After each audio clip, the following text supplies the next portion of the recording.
चिदानन्दरूपाय रामाय गुरवे नमः। धन्य धन्य सद्गुरु सुखदा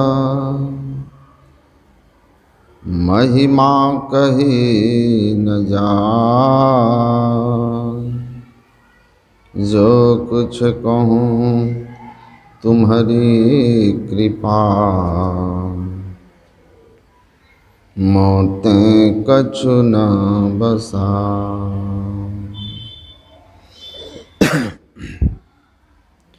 स्वनिवास में विराजमान संतमत के वर्तमान आचार्य पूज्यपाद महर्षि हरिनंदन परमहंस जी महाराज के पावन पाद पद्मों में नमन। मंचस्थ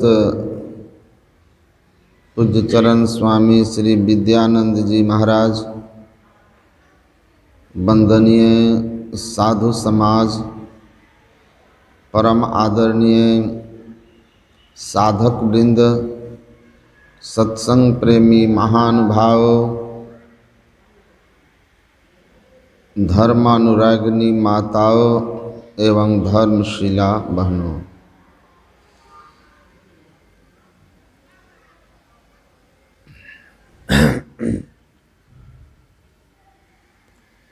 स्वामी विवेकानंद जी महाराज का जब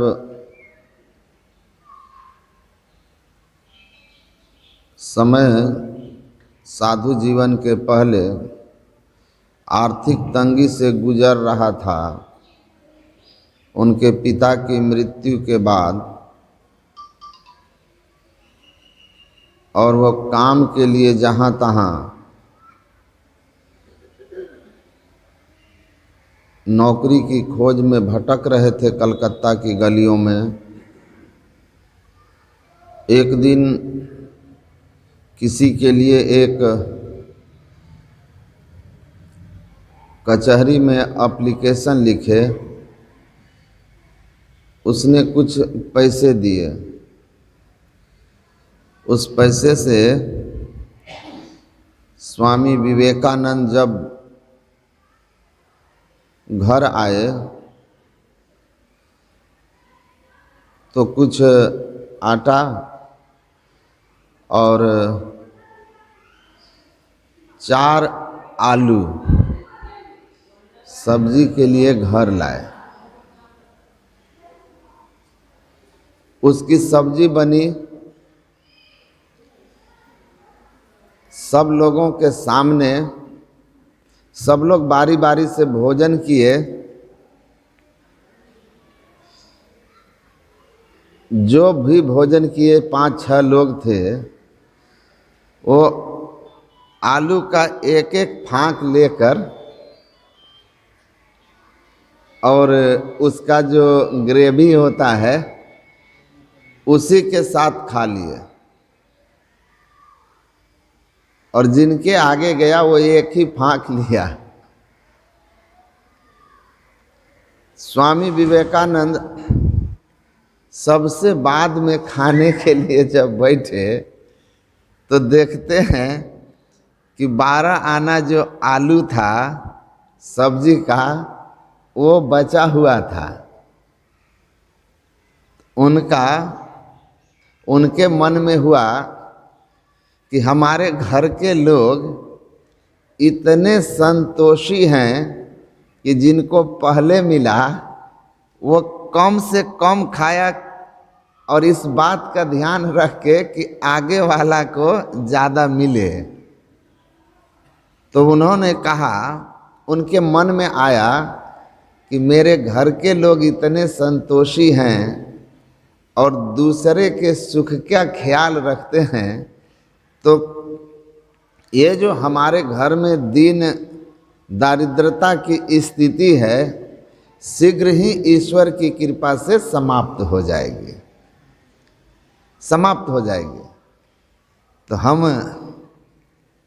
लोगों के पास जो समय है वो यद्यपि थोड़ा ही है, फिर भी पूर्व में जो महापुरुष लोगों को बोलने का अवसर मिला तो एक एक फाँक लेके छोड़ दिए। अब मेरे हिस्सा में आधा से ज़्यादा आ गया। तो हम लोगों के भी आश्रम में अगर थोड़ा बहुत कभी कभी खटपट हो जाता है तो मुझे लगता है कि गुरु महाराज की कृपा से सब ठीक हो जाएगा, सब आनंदमय हो जाएगा।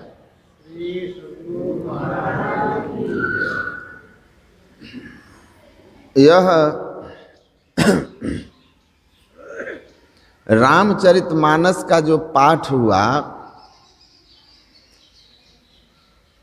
इस पाठ में हम लोगों ने भगवान श्री राम सीता स्वयंवर में सम्मिलित हुए हैं और जब वह सम्मिलित होने के लिए वहाँ गए तो भगवान श्री राम और लक्ष्मण को जो लोग देखे तो वो किस किस तरह से देखे और क्या कहते हैं कि जाकी रही भावना जैसी। स्वामी विवेकानंद जी महाराज अपने प्रवचन में भाव और दृष्टि के संबंध में एक उदाहरण देते थे कि वृक्ष का एक ठूठ हो, टूटा हुआ भाग, हिस्सा, तना खड़ा हो, रात्रि में अगर किसी व्यापारी को वह नजर आ जाए, एकांत में अकेला हो, तो उसे ऐसा भाव आएगा कि कहीं कोई लुटेरा खड़ा है हमें लूटने के लिए, वो इससे डरेगा। कोई अगर चोर है, किसी के खेत में चोरी करने जा रहा है, तो उसको लगेगा कि कहीं रखवाला तो नहीं खड़ा है। अगर कोई डरपोक आदमी है, भूत प्रेत में विश्वास रखने वाला, तो उसको डर होगा कि कोई भूत खड़ा है, कहीं भूत तो नहीं है अंधेरे में।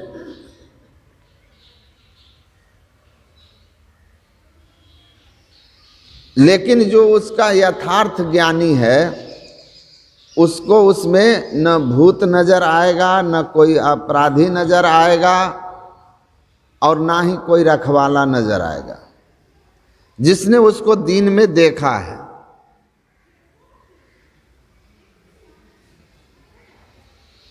उसी तरह हमारी जो दृष्टि है, यह संसार को अलग अलग रूप में देखती है। हमारी भावनाएं, हमारी दृष्टि। भगवान राम कौन हैं? भगवान राम के संबंध में गोस्वामी जी के राम ब्रह्म परमार्थ रूपा अविगत अलख अनादि अनूपा सकल विकार रहित गत भेदा कही नित नेति पुकार ही वेदा।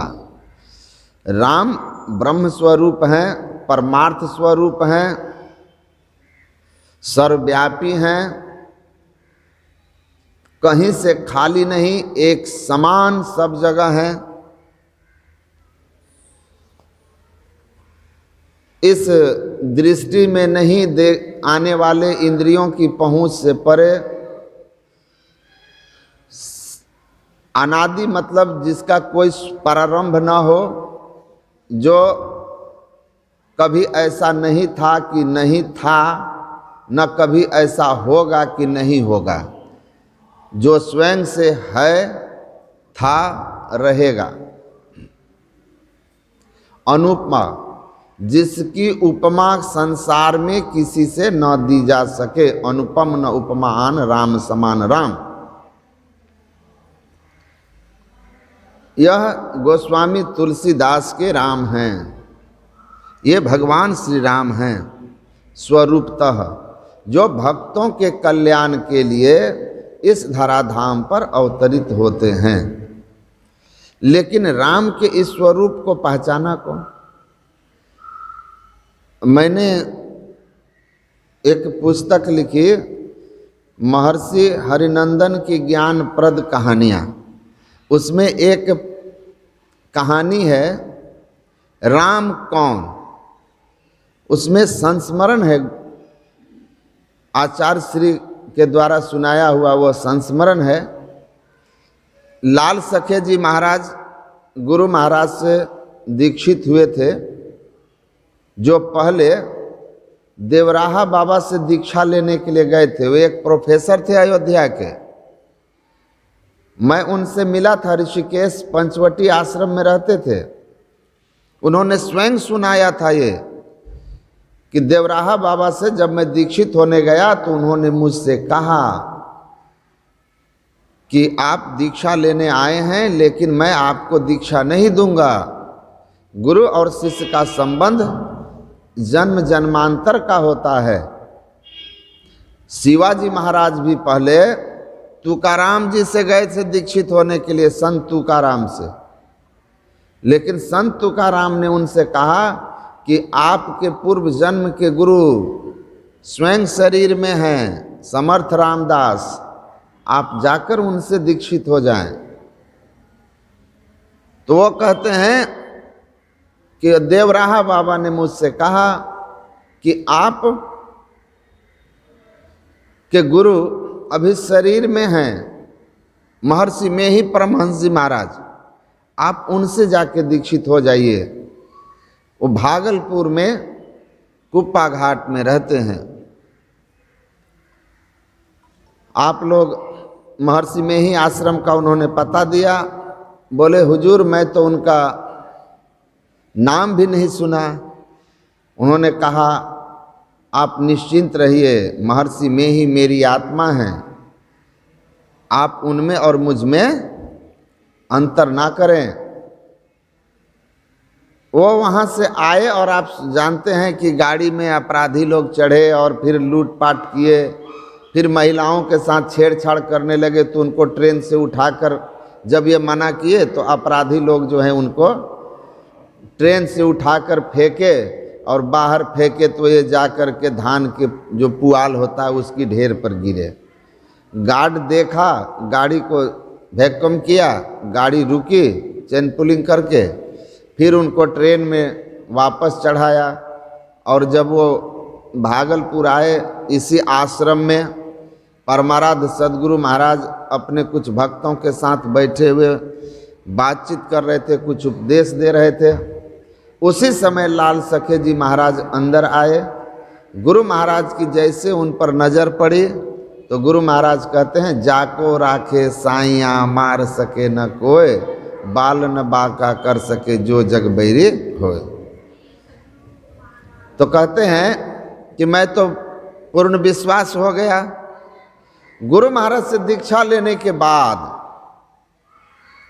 वो गुरु महाराज को कुछ समय बाद अयोध्या में संत पलटू साहब के आश्रम में सत्संग के लिए आमंत्रित किए, वहाँ व्यवस्था किए और लेने स्वयं आए। रास्ते में उन्होंने सदगुरु महाराज से कहा कि गुरुदेव,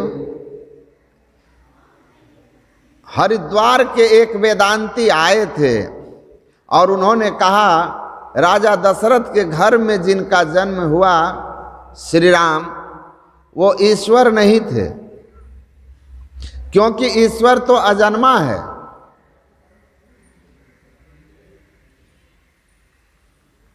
ईश्वर अजन्मा है, क्योंकि वेदांत दर्शन का दूसरा सूत्र ही यही कहता है कि कौन ईश्वर महदस्यस्य न तस् जन्म अस्ति न तस् प्रतिमा अस्ति वेदांत में इन सब बातों का वर्णन है। उनकी कोई मूर्ति नहीं बन सकती क्योंकि उनका कोई रूप नहीं है, रूप न रेखा, उनका कोई रूप नहीं है, वो अरूप हैं तो मूर्ति कैसे होगी। वो अजन्मा हैं, राम तो जन्म लिए थे, उनमें कोई परिवर्तन नहीं होता। राम में तो परिवर्तन हुआ, जन्म लिए, बालक थे, युवा हुए, फिर तन त्याग किए, तो आवे जाए सो माया। तो राम को दशरथ के घर जन्म लिए, उनको ईश्वर कहना वेद के अनुकूल नहीं है, ये कोरी अज्ञानता है, अंधश्रद्धा है। उसके बाद उन्होंने कहा, गुरुदेव जब ऐसा वेदांती ने कहा, उस वेदांती को लेकर लोग वहाँ के जो अयोध्या के महंत लोग थे उनको लेकर के गए 5 मंजिला धर्मशाला में, जहाँ उनका कार्यक्रम था।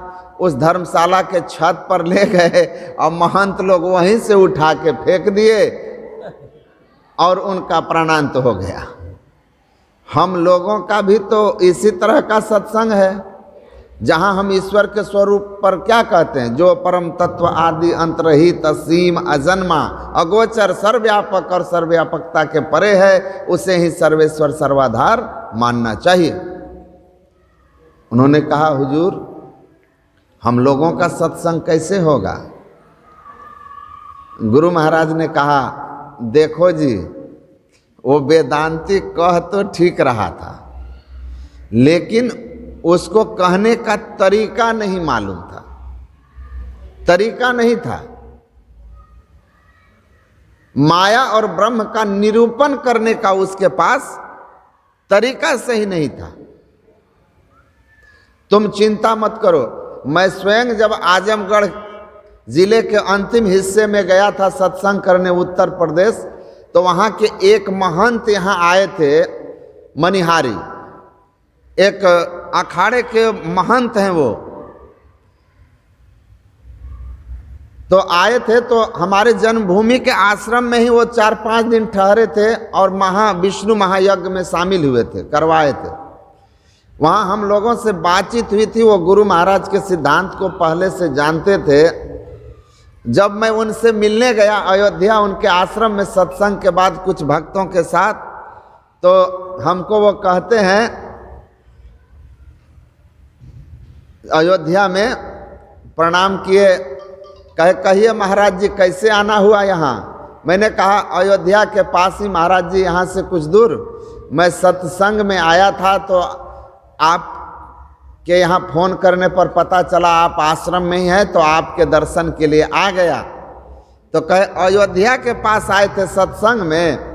तो हाँ, तो यहाँ भी आपके सत्संगी हैं? बोले जी हाँ, ये लोग जो हैं ये वहीं के हैं, महेंद्र प्रजापति वगैरह लोग, वो साथ में थे। तो हमको कहते हैं,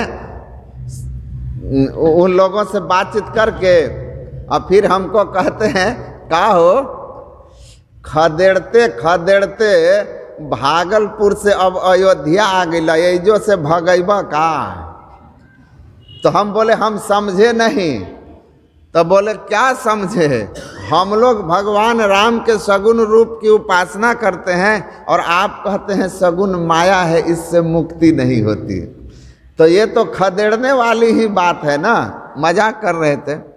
लेकिन उन्होंने कहा मुझसे कि जो भी सिद्धांत है महर्षि जी का, वो वेद उपनिषद से प्रमाणित है, इसलिए उसका खंडन करने के लिए हम लोगों के पास कहीं कोई प्रश्न, कोई तर्क भी नहीं है। तो गुरु महाराज कहते हैं लाल सखे जी को कि कोई बात नहीं है, आप घबराइए मत, सत्संग कराइए, जो सब महंत को बुलाना है बुलाइए, आप निश्चिंत रहिए। वहां पर सत्संग हुआ, वो सारे महंत लोग आए और गुरु महाराज ने कहा कि भगवान श्री राम को ईश्वर का अवतार हम मानते हैं। संतमत में राम कृष्ण आदि को ईश्वर अवतार के रूप में मान्यता है कि वे अवतारी थे।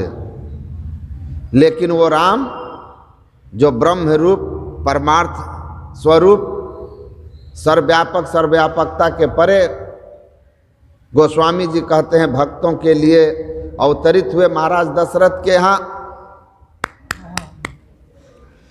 महाराज दशरथ के यहाँ अवतरित हुए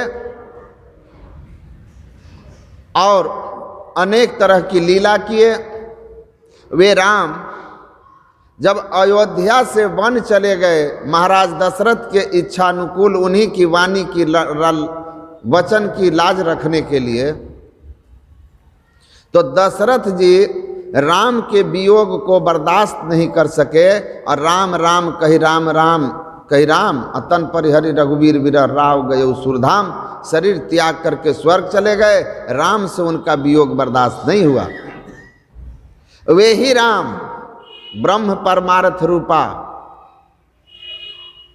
जब महर्षि वाल्मीकि के सामने खड़े हुए और महर्षि वाल्मीकि से कहा कि पिता के आज्ञानुकूल मुझे 14 वर्षों तक वन में रहना है, अब वन में रह तो कौन सा उपयुक्त स्थान हमारे लिए होगा, तो महर्षि वाल्मीकि ने क्या कहा था, वे ही राम थे ना अयोध्या से जो चल के आए थे, कि हे राम पूछे हूँ मोहि की रहूँ कहाँ मैं पूछत सकुचाहूँ, और जहाँ न हो ही तहाँ देव कहूँ तुम ही बतावहूँ ठाऊँ।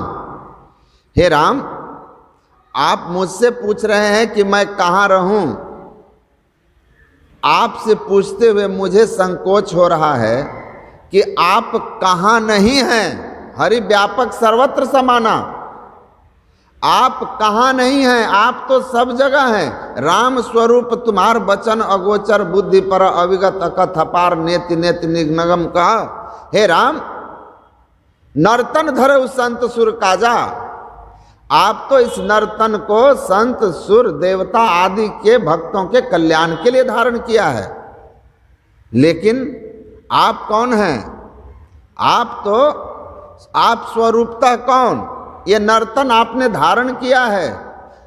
जैसे हम वस्त्र धारण करते हैं और फिर उसका त्याग कर देते हैं,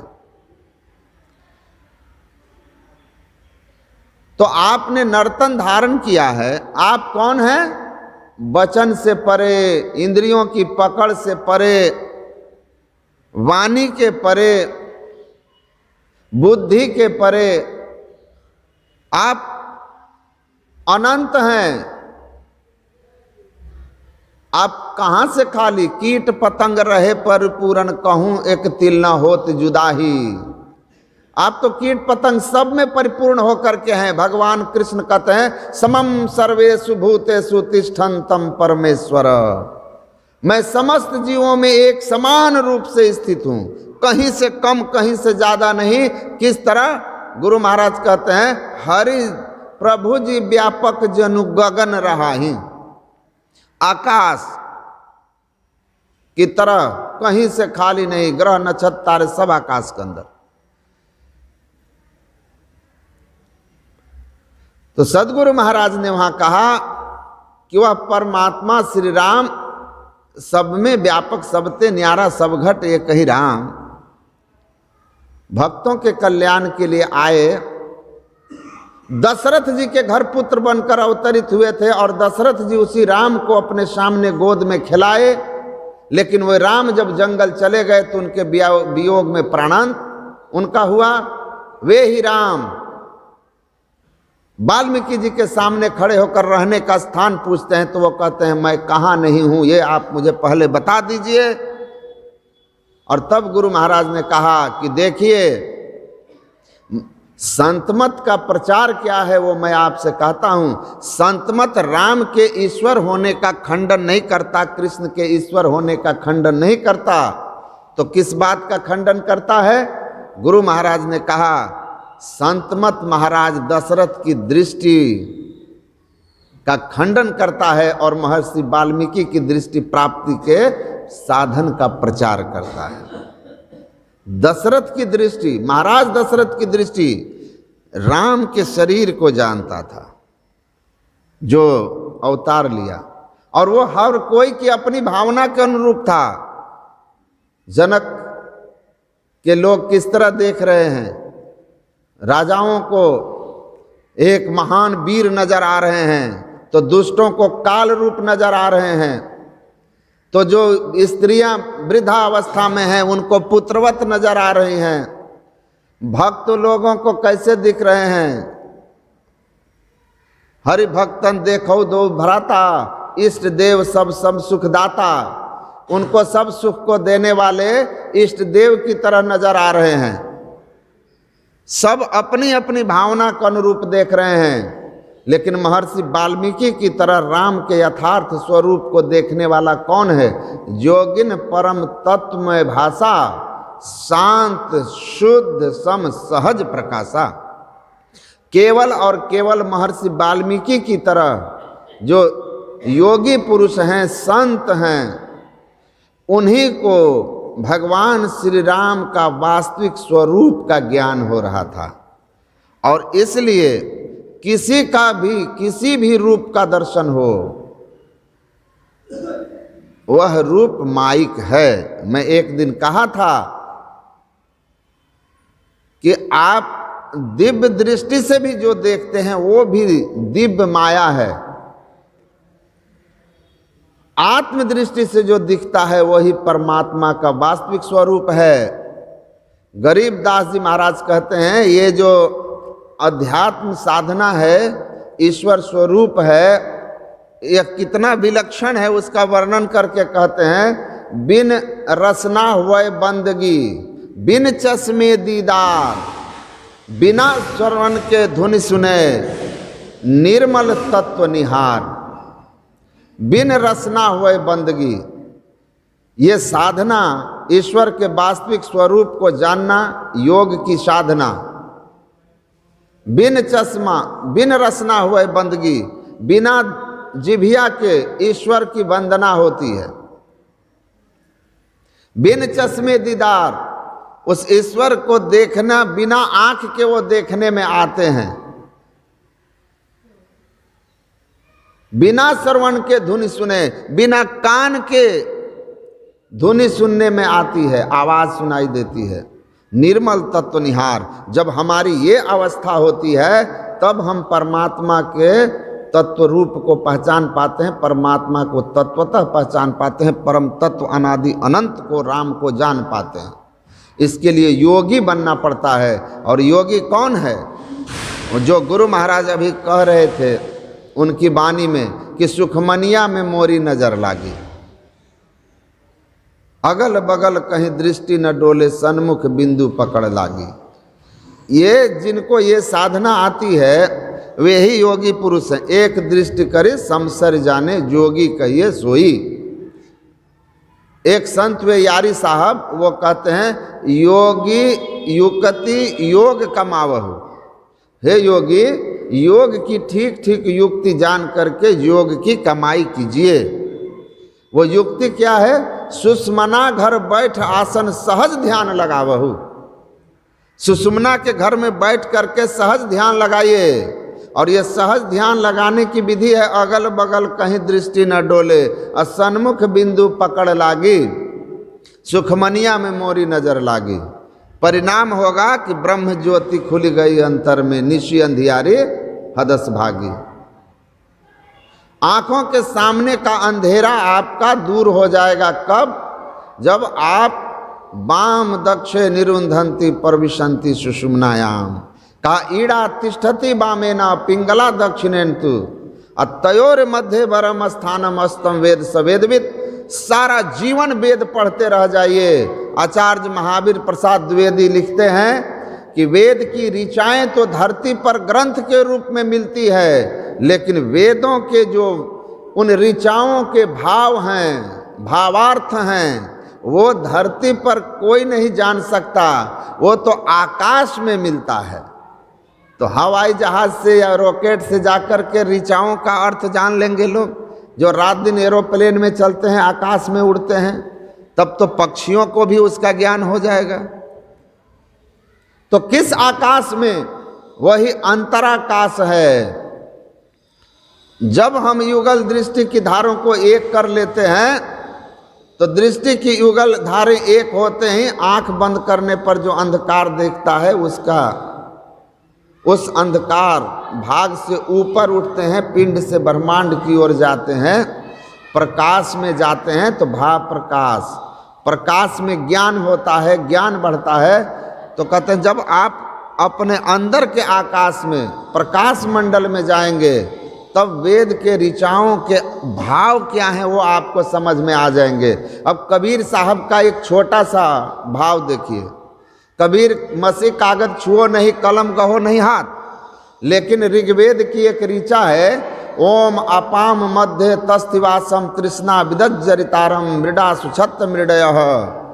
ऋषि कहते हैं कि मैं पानी के बीच खड़ा हूँ, प्यासा हूँ, कोई मुझे जल पियाए, मेरी प्यास दूर करे और मुझे इस काबिल बनाए कि मैं भी दूसरों की प्यास दूर कर सकूं। तो कबीर साहब ने वेद पढ़ा नहीं, वो तो एक अक्षर पढ़े नहीं थे, लेकिन अंतराकाश में कबीर साहब ने गमन किया था। अपने अंदर के आकाश में सुषुम्निया में मोरी नजर लगी। अब ब्रह्म ज्योति को प्रकट किया और ब्रह्मनाद को प्रकट किया। अब ब्रह्म ज्योति ब्रह्मनाद को प्रकट करके स्वयं परमात्मा को जान के कबीर सर्वज्ञ हैं। और इसलिए बिना स्कूल गए, बिना किसी ग्रंथ को पढ़े, अपने अंदर में चल करके योगिक दृष्टि को प्राप्त किया था।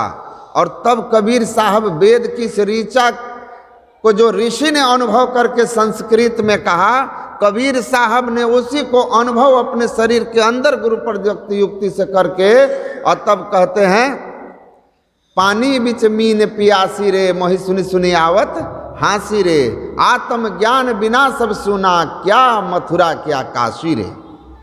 तो आत्मदृष्टि खुल जाती है योगी की, तब आत्मदृष्टि से उसको परमात्मा का वह शांत शुद्ध जो सहज प्रकाश परमात्मा का निर्विकारी अनंत स्वरूप का उनको बोध हो जाता है। वो राम को, केवल शरीरधारी राम को ही नहीं जानते, शरीर में व्यापक राम को जानते हैं। और शरीर में व्यापक राम को ही नहीं जानते, सृष्टि के कण-कण में व्यापक राम को जानते हैं। और सृष्टि के कण-कण को भर करके प्रकृति परे जो परमात्मा है, दृश्य और अदृश्य सब सहित प्रकृति भव प्रभु में अटहि प्रभु अटि न सकाहि, उस परम तत्व को भी जानते हैं जो अनंत सत्ता है, उसको योगी जानते हैं। इसीलिए यारी साहब कहते हैं प्रकटी ज्योति आकार अनुभव शब्द स्वहंगाव, त्यागी मठ के चलहु जोगी बिना पर उड़ी जाओ, यारी कहे यह मत विहंगम अगम चढ़ी फल खाओ, जोगी जुगति जोग कमाओ। योग की युक्ति यही है, आराम से बैठिए, नित्य नियमित ध्यानाभ्यास कीजिए, अभ्यास का फल एक दिन फलित होगा। जप कीजिए, इष्ट रूप का ध्यान कीजिए, इष्ट रूप का ध्यान, और उसके बाद अगल बगल कहीं दृष्टि न डोले, सन्मुख बिंदु पकड़ लागी के लिए बार बार अभ्यास कीजिए, बार बार अभ्यास कीजिए।